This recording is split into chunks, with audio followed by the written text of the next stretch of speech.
guys, welcome back to Lost My Library. My name's Kate. Today I am doing the End of Days tag. This was originally done by Bob the Bookerer, so I will obviously leave a link in the description to his original tag. And I also saw Jim's reading books reading and stuff also do it, so I will leave a link in the description to his video also. This is just, I think, more of a dystopian kind of like end of time, end of things. So kind of tag. So moving on, we'll just get right into it. I love a good tag. Prophecy, a book that contains a prophecy or a promise, whether it comes to pass or not. Well, the first thing that jumps into my mind is Percy Jackson and the prophecy that was everything that happened. Every time they went out on a and the name is, I want to say mission, it's not a mission, but every time they went out on a trip, they got a prophecy. That was just the thing that they did.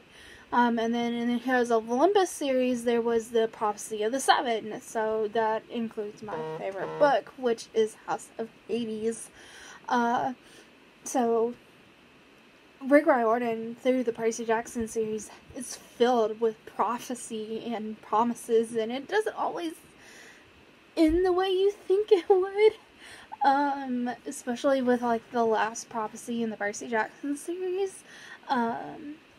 So prophecy drives everything in the Percy Jackson 3 series, because literally Apollo is the main character of the 3rd series, so who is the god of prophecy. So it's all over. I love them. Apocalypse, a book that talks about the end of the world. Ooh. Well, I mean, like, I like The Walking Dead, which is the end of the world, basically as a zombie apocalypse. So I'll mention that. The Walking Dead comics, this is the comics that is the basis for The Walking Dead TV show. They are gruesome and brutal, and if you have seen the show and you're like, I'll be fine, I was fine in the show, I'll be fine reading the comics, you're wrong. You're wrong. They're a whole nother level, because there's just stuff that AMC cannot do on television. There's a line, the comics crossed that line, and AMC had to take it and look at it and was like, yeah, I can't do that, and tamed it just a bit. Number 3 is Winter, a book that talks about the end of the year and or icy and cold conditions. I think of the Son of Neptune, which is the second book in the Heroes of Olympus series. That's just the first thing that pops in my mind. That is set in Alaska, mainly, where Percy and Hazel and Frank are headed to Alaska to save Hera, who at the moment was Juno, I believe, yeah, Juno, her Roman persona. So that's the first book that comes into mind. Think of like In a Holidays, which is a Christmas romance that I own. Still, you have to read it. That's just, and I think of like the Chronicles of Narnia, which seems like it was always like the first. Well, not the first book, because it wasn't the first. Well, it was the first book published and written, but The Lion, the Witch, and the Wardrobe, where it was Endless Winter. Then moving on, Nighttime, a book that focuses on the night or has some interesting scenes set in the dark. Let's see. What can I say about this one?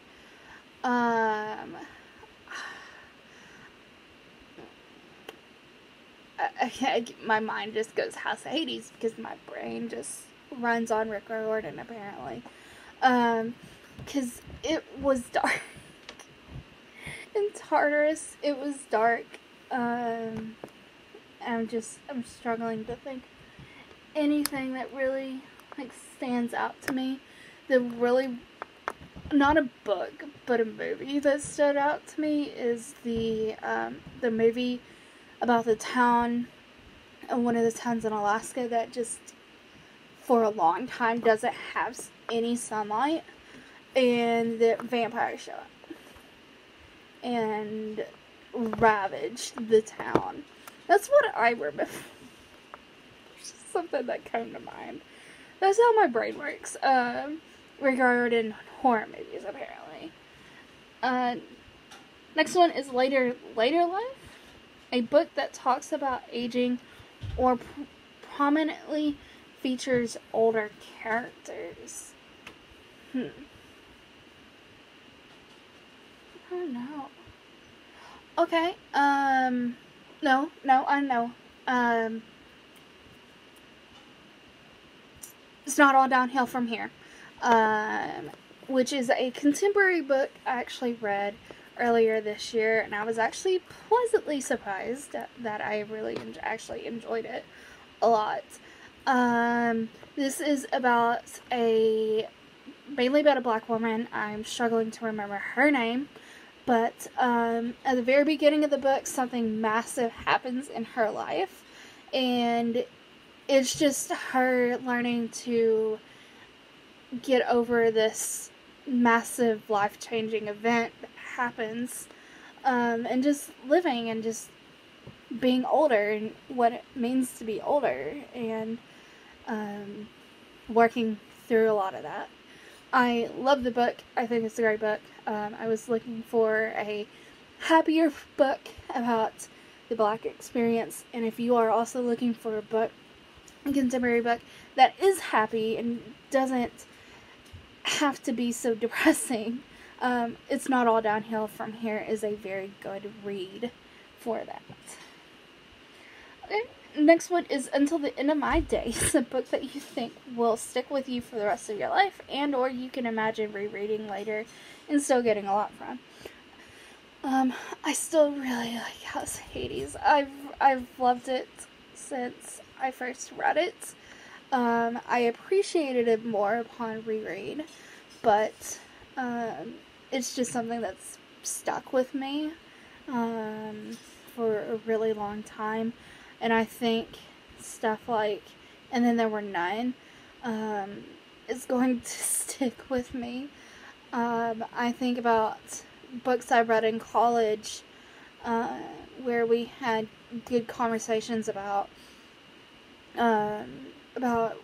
what the book means, and just good discussions about them. And I think those will stick with me, and I can see myself rereading a lot of those that I read in college. Definitely. At the end of the day, a cliche or trope that annoys you. Ooh. I don't particularly like love triangles.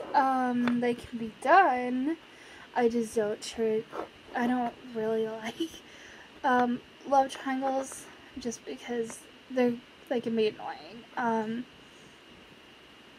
But yeah, I think that's it. That is all of the questions.